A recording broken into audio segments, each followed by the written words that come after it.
Yo guys, it's your homie Zeno Payne. I'd like to welcome you all to the first Descendent video. And in today's video, we're going to be going over the patch notes for the 1.0.3 hotfix. And first off and foremost, they did add an option in the display settings to turn off other players' effects, such as projectile explosions. You just hold escape or hold start if you're on console, go into your display settings, and you can either toggle it off or on, or just yours or party members.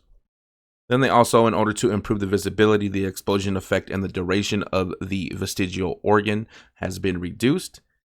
They also added a system message has been added to make it easier to check the down but not out status of allies, and an extra measure has been added to the party member UI. They've also reduced the research completion visual effect duration for materials frequently used in research. And then also they added a report function for AFKers.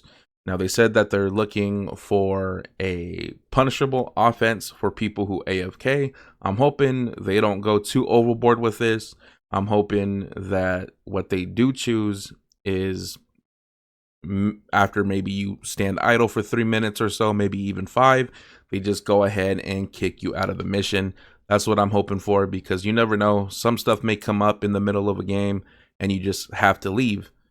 But we'll see what happens there. The UI has been updated so that major rewards obtained from chain quests that have already been cleared are checked in the quest list. They also have added a function to view acquisition information directly in the target section of the library. They also fixed an issue of scrolling to the top, then moving from the target item of library to the corresponding item list. They also added firearm types and round types to the library weapon list. And they also fixed an issue where a player who joined the Void Fusion Reactor could use the reconstructing device even if there was no Void shards after completing the mission. But then they also increased the Void Fragment mission types for the Void shards by 1.5 times. Those of you who are going for the ultimates and other weapons that are from those infiltration missions and doing those Void Fragment missions, those shards like polymer and monomer, for example, will be increased by 1.5 times. So now we are getting more of those materials, so that way we can go ahead and use our amorphous materials. They also added a Void Shard attribute will now be displayed on the map directly. We also have now Thrill Bomb and Lightning Emission with Ultimate Bunny High Voltage module will now target nearby targets rather than random targets, and Allergy of Reconstruction Serum for Eugen now applies to Colossus as well. Apparently that wasn't working. I wasn't sure if it was because my wife does play Eugen, but now that we know that it's working, that's a really good fix for Eugen players.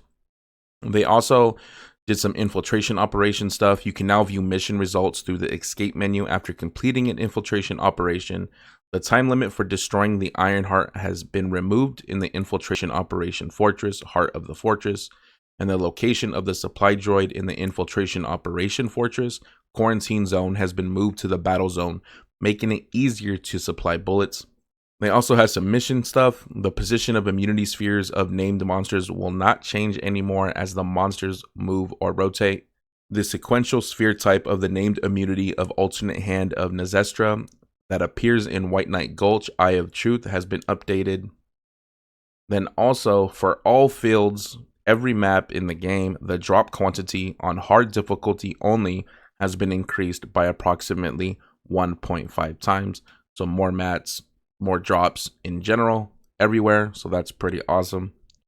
Then also they have some miscellaneous stuff. The stack limit for consumable items has been increased from 1 million to 100 million, and they also updated some icon images. They also fixed the memory leak that occurred intermittently in window mode. They fixed the memory leak when using frame generation, and they also fixed an issue of temporary frame drops when opening inventory with DLSS frame generation. And they also fixed an issue where frame limit was not restored, even if additional options were changed to off when DLSS frame generation or FSR frame generation is enabled. They also fixed an issue where a bug was happening after finishing the Bunny exclusive quest. So after you finished it, you weren't able to switch Descendants. You literally had to turn your game fully off and turn it back on in order to get it working again. So now that problem will not happen anymore. So now's the perfect time to do the bunny exclusive quest. If you guys haven't done it yet, I highly recommend it. It's really good. They also fixed an issue where sound effects was not displayed intermittently when landing on the floor while Kyle's superconductivity thrusters. They also fixed an issue where charging motion was repeated with Kyle's repulsion dash. You'd get stuck on enemies. That's what would happen. And then they also fixed an issue where the RK acceleration module did not increase the speed and distance of projectiles. They also fixed an issue where Ajax's body enhancement module did not reflect the max shield in the current shield after moving to the map. They also fixed an issue where the firearm attack of the shoot focus module was applied as a sum operation and not as a multiplication operation. They also fixed an issue where the module list scroll was reset to the top after module enhancement. Then we also have some mission fixes. They fixed an issue where monsters would not spawn if the first monster spawned upon entering the Volga strategic outpost was immediately killed. They fixed an issue where the next quest cannot be started under certain circumstances. I have no clue what those circumstances are, but they fixed it, so that is a good thing. Fixed an issue where the sphere would tremble when it was far away during the name monster sphere gimmick. Fixed an issue that prevented field change by removing the shield created during the upper hatchery mission in the White Knight Gulch hatchery. Fixed an issue where monsters would spawn even without an actual battle in the White Knight Gulch fortress outskirts. Then we have some field fixes. Fixed an issue where cold analyzers was intermittently required when working with the encrypted vault in the hard difficulty. They also fixed an issue where falling while using a grappling hook in certain sections of the prologue caused you to spawn at the next location when the mission was unfinished. They also have void intercept battle fixes, an issue where the removal did not happen intermittently and the grappling hook was maintained during a battle. They also fixed an issue where items were not collected when purchasing multiple items of the same product. And they also have a director's additional comment. Thanks to the love and interest that you have shown us, we feel the brimming energy of the community. Hotfix 1.0.3 includes many fixes, which we hope will improve your gaming experience. Recently, we saw a video in the community where the Colossus was defeated more quickly through module switching. If we had a bit more time, we would have liked to include a fix for this in Hotfix 1.0.3, but unfortunately, it didn't make it into this update. The dev team does not want module switching to become another strategy. This method makes combat tedious and does not fit well with the running gun playstyle. The dev team wants skills, weapons, modules, and external components to be part of the strategy.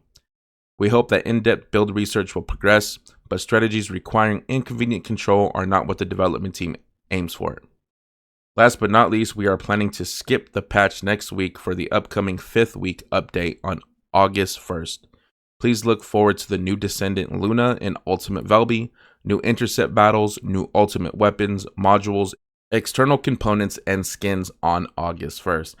Let me know how many of y'all are going to be purchasing Ultimate Velby or Luna right out the gate. And also, we are partnered with Nexon, so if you guys feel like supporting me, check the link down below in the description. Also, if you guys want more patch notes and possibly build guides, don't forget to like and subscribe. Your homie Zeno Payne out. Peace.